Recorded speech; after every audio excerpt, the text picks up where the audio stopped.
Hello, I'm Sean Paul with Morningstar Missions. Thank you so much for stopping by and watching our video series on how to become a full-time missionary. You know, our prayer is that these become a massive blessing to you and get you started right in the mission field. If you want to contact me, feel free to do so. My email address is in the description of this YouTube video. If you want to network with fellow missionaries, we also have a link there to our Facebook group. Please join. We would love to have you. Make sure you subscribe to this channel because we're definitely going to be adding a lot more content in the future. And then the final note is that this video series is based off a book by the name of Pursuing the Call. The author is Daniel Lamastra, and he's a full-time missionary in El Salvador.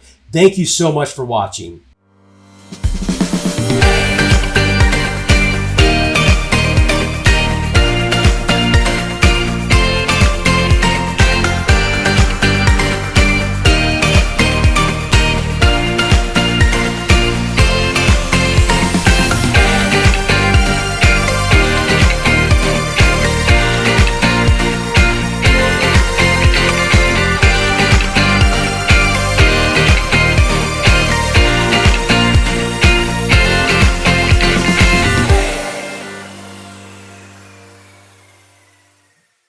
Hey, Marcy, thank you so much for joining us. Your name's Marcy Finn, and I just want to introduce everybody to you. You were a missionary here in Honduras, and you work closely with HFMM. You were in the missionary care department, and in many cases, you kept missionaries from being burned out and going back home. You brought a lot of encouragement to the missionary body down here in Honduras. And I believe in my heart that you saved a lot of ministries and you helped them continue on. But today you are back in the United States, and your ministry is called Answer the Call Ministry. So more or less, you're still doing the same work, and you're looking for opportunities. You're working on your podcast, and you're working through some other opportunities, looking for seminars and so forth to advance your work as far as in ministry care. And today we're going to be talking about setting priorities. So thank you for joining on the Zoom call. It's great to be here.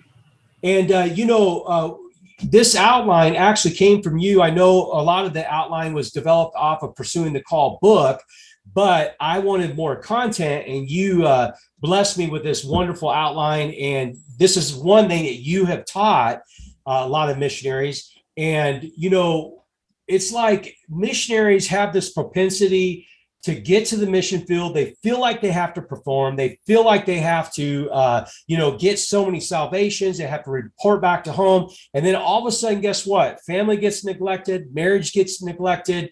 The kids get neglected. I mean, so many things get neglected while they're trying to do something that they feel like is right in their life. But in all actuality, they're kind of hindering what God wants to do in their lives in the mission field. So if you could just, share with us about this.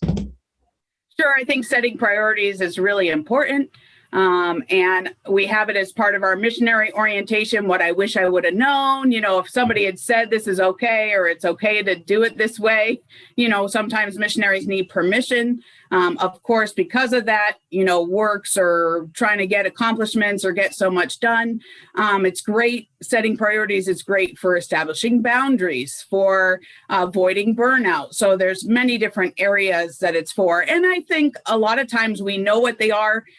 We hear it, maybe we even preach it or teach it, but to actually do it is where it's hard. So number one, you put God first. Number two, you put yourself first. Second, you put yourself second. And that sometimes has a little bit of a problem with theology. We're supposed to be last. And I'm not talking about serving. When you're serving, you serve other people, you're served last. So I'm not talking about that. I'm talking about taking care of yourself. If that's short time for yourself. And I know you have a session on self-care. And then it's your family, it's your spouse, and then your kids, and then it's ministry or work. But I think also within each of those priorities, there's priorities.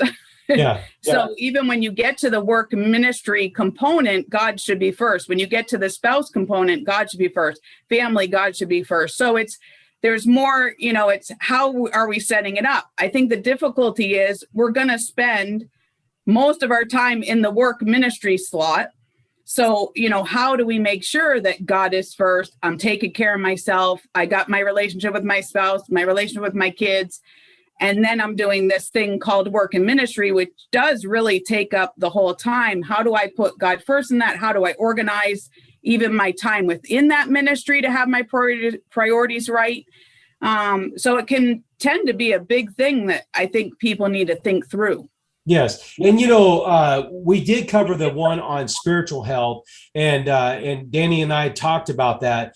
But I think, as you're saying, our relationship with God is the first and most important. And I've learned myself, I've been a Christian for over 30 some years, been involved in ministry and so forth. But what I've always learned is that if you don't have the right relationship with God, it's going to hinder you in all other areas of life. And, what you're chasing after, you think you're going to go build this great ministry that's going to touch thousands for Jesus. Well, guess what? If you don't have the right relationship with God, it's going to be built on the wrong premises. It's not going to have the strength that you thought it was. And it can all come crashing down. And see, I think sometimes people will wake up and say, I don't got time to pray. I don't got time to read the word because I got to go over here. I got to go over and do this. And I see that so much in ministry here that unfortunately they don't realize that in the quiet time, in the seeking of God, in the time of reading his word, in the time of prayer, God's going to speak to you. God's going to lead and guide you. He's going to guide you in the right direction. And you're not going to be chasing after so many things that you feel like you need to be chasing after. Right. And I think there's so many things in that, because when we start to think that we can kind of outwork Jesus, or outwork God, like God took a day of rest. Jesus, I know it's like one sentence every so often here and there, he went aside to pray. Like, if people don't understand that all of ministry flows out of that relationship, your relationship with your spouse and your relationship with your kids flows out of that relationship with Jesus. Like, so if we don't have that, then if we're a works-based ministry as far as physical works, meaning I'm not preaching and doing whatever, then you're going to replace relationship with those works, your service. Mm-hmm. And then if we are in the preaching end where, hey, I'm preparing messages and doing whatever, you're going to be talking about something you're not in a relationship. Like, you have to make sure your relationship with God is separate than your ministry time. Absolutely. And then I think we've heard so many times that you don't prepare the message, you prepare the messenger. And so how can we be out there serving? We've sacrificed everything to serve God. How can we be doing that, but not talking to him, not listening to him? It's from him that we're going to get the strength. It's from him that we're going to know even what we're supposed to do that day. It's from him that we're going to know when we need to do something differently. And so if we're not in that relationship, I think we kind of lose sight of why we're doing what we're doing. Yeah. And that could bring us to a really dangerous spot. Yeah. One thing that, I'm 53 years old, and one thing I remember as a young kid is seeing my dad rest. And, you'd be like, oh, what are you talking about? That I have never forgotten that. And, I admire my dad for so many things. But one thing that he has taught me, and, I've been a business owner, I've owned several businesses and so forth. I've always learned how to rest. And it wasn't, to, be lazy. And that was never my father. My dad was a very hard worker. But see, my dad knew when to hit the switch. And I think that's the thing that we all have to understand, that we got to know when to hit the switch. And that's one thing that I believe that I do really well. It's like, for example, just this video, it's like 6 something right now. And I hit the switch before we did this Zoom call. I said, I'm going to just sit down for an hour and a half and just hit the switch and just relax. I'm not going to focus on anything. And I watched a TV series. There's nothing wrong with that. Yeah. Some people would say, you mean you took a break like at 4 o'clock today? Yes, I took a break at 4 o'clock today. There's nothing wrong with that.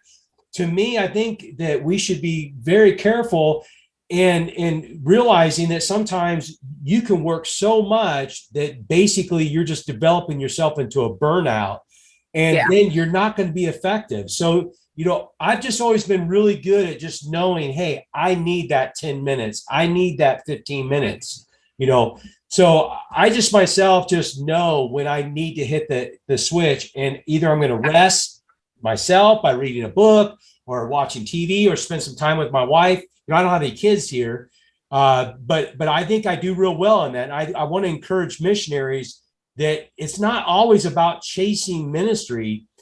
Sometimes you just got to be able to rest. And you talked about that. Right.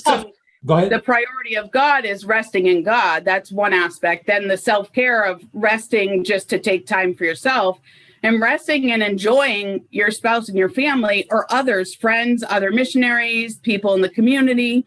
I grew up the opposite, actually. My dad was always working. My mom was always working. I didn't think they'd ever retire, but they finally did. So it was the opposite. But then I married somebody who, same thing, like when, as a school teacher, a lot of school teachers bring their work home. I was just amazed. My husband would stay 1 hour later at work to get all of his work done. And when he came home, he was home. And I think my kids are going to grow up with the same thing, like seeing him rest, like they see him with his God time. They see him working hard. They see him also taking a break. They see him, spending time with his spouse. They see him, he spends time with them. So, it's all of that. And I think when we don't do that for ourselves, we start to judge other people like, oh my gosh, how could you watch that TV show? My gosh, how could you go on a vacation with your family? Aren't you missionaries? How could you do that? It's like, are you not understanding like the priorities are? I always put it like this. If you work for a company or your parent works for a company and they spend all their time there and they come home, who do the kids hate? Who's the spouse hate? That company. Well, think about it. What happens when you become a missionary and you're 60 hours, 80 hours a week? Who do the spouse and the kids hate? Well, who's your boss? God. So you're, by spending time with God, you'll learn how to represent God well. And he is about relationships. And that's one thing I love about being having been in Honduras. They're relationship oriented. So you can learn about a God who's relationship minded and seeing it in a different way, and then bring that into your other relationships. Yeah. I was just counseling a missionary that left the mission field here recently from Africa. And he was sharing with me how his parents were missionaries in Africa and they got divorced. And it all came down to the priorities. More or less, he just said his father would obsess over the work of missions, and he would neglect his family so much so that literally it drove him and his wife to divorce. So, it's so important that we examine this and that we encourage missionaries that, your marriage is so important, and you have to guard and protect your marriage. You may have not even done it prior to mission field. I've always been really good about guarding our marriage, and taking that time and going on dates and going on vacations. One thing I did want to point out, you said something about someone to say, you're a missionary, you take vacations. Yeah. Guess what? She wasn't joking. There are actually people that will think that missionaries should not take vacations. I have talked to missionaries. They posted vacation photos on their Facebook page and people mocked them. Like, how dare you go to the beach? It was, I think, in La Ceiba or something like that. How dare you go to the beach and take a 3-day vacation? It was just, people actually think that. So Jesus went to a wedding. He went to the sea. I mean, like, he wasn't 24/7 doing ministry, So, I mean, it just is so important that you have to make sure that you're maintaining your marriage, you're maintaining your relationship with your children, you're taking time to say, no more ministry today. We're going to focus on family. We're going to focus on marriage. We're going to focus on the kids today. Kids, where do you want to go today? Go to the mall, go out to eat or wherever. I don't know where you're going to be at in the mission field, but it's important to do these. You have to get creative. So I know there were times, we had 4 kids on the field. They're little, we couldn't find a babysitter. We happen to have a basement, which is unusual for Honduras, but you set up dinner for the kids, they go to their rooms. We went downstairs, had a candlelit dinner. Like, we could leave them in the house, lock up, and walk down the road to the pond or whatever, so, and then with the kids, you can go on a picnic, you can go on a hike. I mean, talk about all the waterfalls and different things in another country, if you don't live near the city. Definitely, which people don't think of, to bring down the movies you like. I mean, now you can get Netflix subscription stuff you couldn't get before, bring down books, get Kindles, bring the board games, like set things in place so that you're a success with that. You can even get books now. My coworker was telling me about books on dates, and you open up the book and you scratch it off, and it tells you what you have to do for a date that night. Yeah. And then they take a Polaroid picture and add it to the album. And so you have to be creative, but there can be a way to do that on the field when either A, you don't have money, or B, you're in the middle of nowhere. Like there's a way if it's a priority for you. Yeah. And, one thing I do want to say this, because you mentioned money, I think you need to prioritize the money as well, because I think sometimes missionaries have a propensity, they get $1,000 offering. Well, they're going to be looking for the first opportunity where they're going to spend $1,000. There's nothing wrong with taking $100 yourself and saying, look, we're going to spend this on the family. I mean, I don't, not all missionaries are set up exactly the same, but I'm just saying, for me, there's nothing wrong with taking $100 and say, well, we're going to devote this on going out to dinner, and we're going to spend the day with the kids. There's nothing wrong with that. But see, some missionaries feel so guilty that they're going to actually take some type of funds from the ministry to spend it on themselves. I mean, there's nothing wrong with it. Yeah, it is hard because you see so much need, and you can feel guilty thinking, even what you're buying for groceries is more than maybe your neighbor has, even what you're eating, even the fact that you have a car, and you could spend all your time feeling guilty about that. Or you could just budget in, what do you think, a certain amount per month, and save it up. Or like you're saying, as long as it's not a designated money for a project or whatever, it's just an unexpected offering. And I think sometimes some people nowadays are getting better at, hey, here's $100 just for you and your family, like hopefully we can get word out there too, to pastors, whoever, that how about if you just give them the freedom to do that, but it's just, you got to make it that priority in there. Exactly. Now, this wasn't really in the outline, but one thing that I kind of thought about as we were talking here is, why is there pressures in life, and why are there priority issues? And the reason why I'm saying this is, I'm like, my mom, when I grew up as a kid, she had these notepads around the house, and she would write down everything.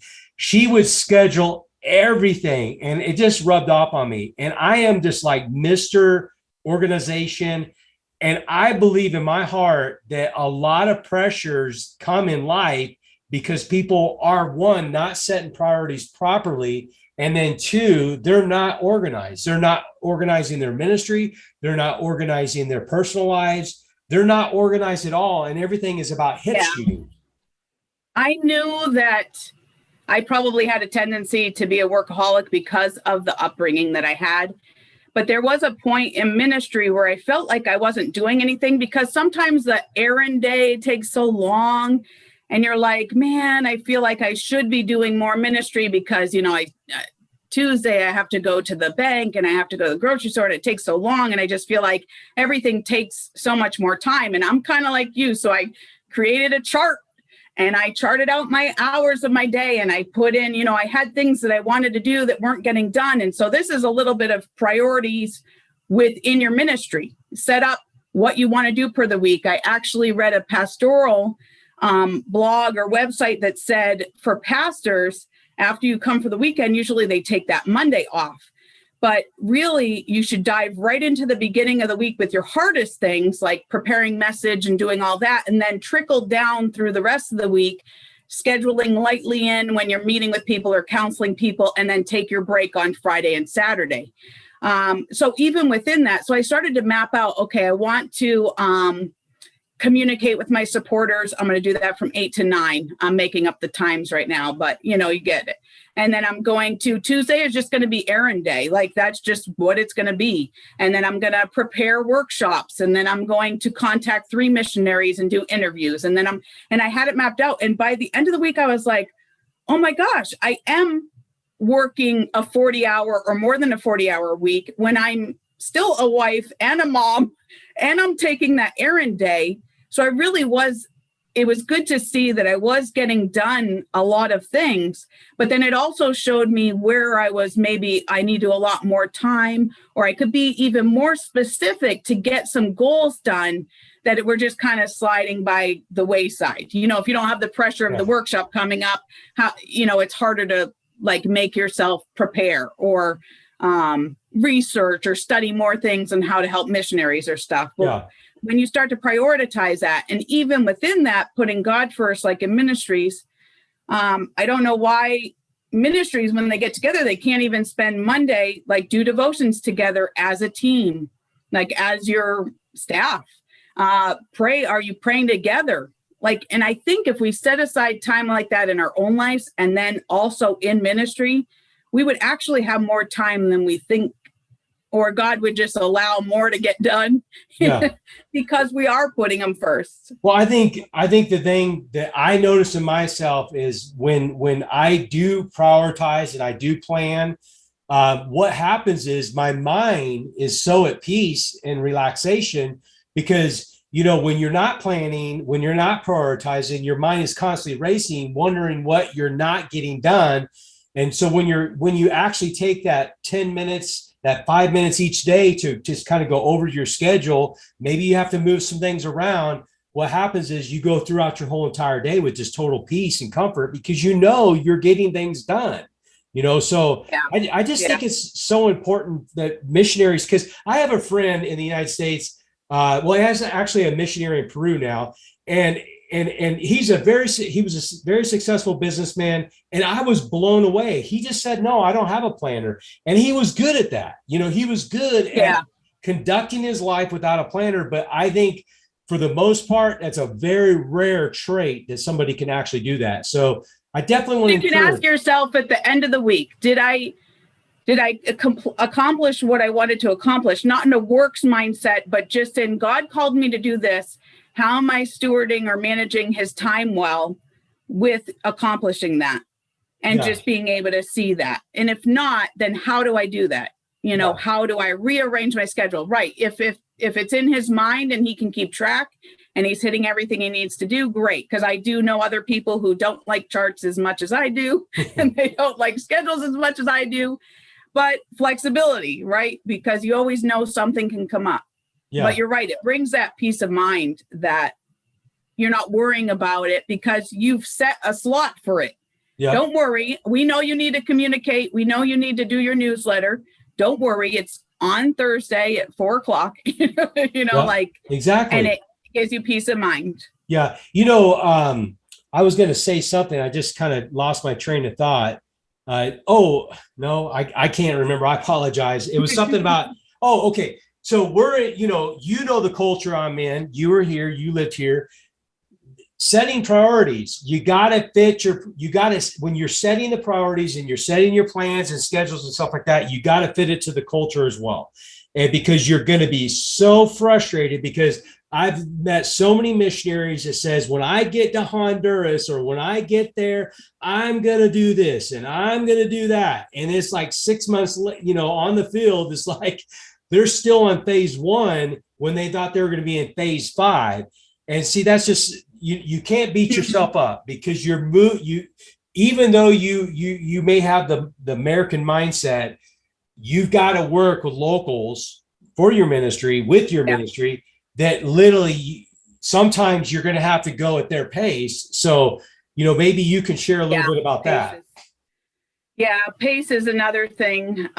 It goes a little bit to the short-term and long-term experience differences as well. You come on a short-term team, you build a house in a week. Like that doesn't happen when you live here. You can't keep that pace up the whole time you're there. some people are going to go to the mission field. You're going to go right into a ministry that's already functioning 24/7. Yeah, there's going to be plenty to do. Other people, and we stress this in missionary orientation, what I wish I would have known is if you think you're going to come and start something from scratch all by yourself, like even like a feeding center, like that's literally going to need to be built. So what are you going to do in the meantime? You have to have a schedule. Now it can consist of learning language. It can be studying the culture. It could be meeting people in the community who are key components. It could be seeing what the needs really are. But there's going to be a time of boredom. Like there's going to be a time of not having anything to do. So what are you going to do when you can't produce the results? One, you can change your expectations because, you can find out what will be realistic for me going in. You could talk to other missionaries and try to be realistic, but then in your day, you're going to have to be even more strategic because when you have more time, sometimes it's harder to plan out and map out what you're going to do. Yeah. Well, anyway, I think we kind of covered a lot of things here for people to consider, about setting priorities. So, we just want to encourage whoever's watching this video, your relationship with God has to come first. And that's something that's always been inbred in me. Even as a business owner, I always just learned to put God first. I could not conduct my business without having God involved. So that's just always been ingrained in me and who I am. Don't beat yourself up if sometimes you miss. I miss. I make mistakes. There's days that I did not read the Bible, so I didn't crucify myself. But it's, the next day I encourage myself, look, stop looking at your cell phone before you go to prayer, and then all of a sudden you're caught up looking at all these short videos or whatever on Instagram, all this dumb stuff that we get caught up in. So then I have to train myself, don't take your cell phone to the prayer room or whatever, God has to come first in your relationship. And it's not about preparing messages. That is not spending time with God. I met a pastor here a couple of weeks ago. He came and did some training with us, some local pastors. And he said that, look, I read the Bible for my personal time.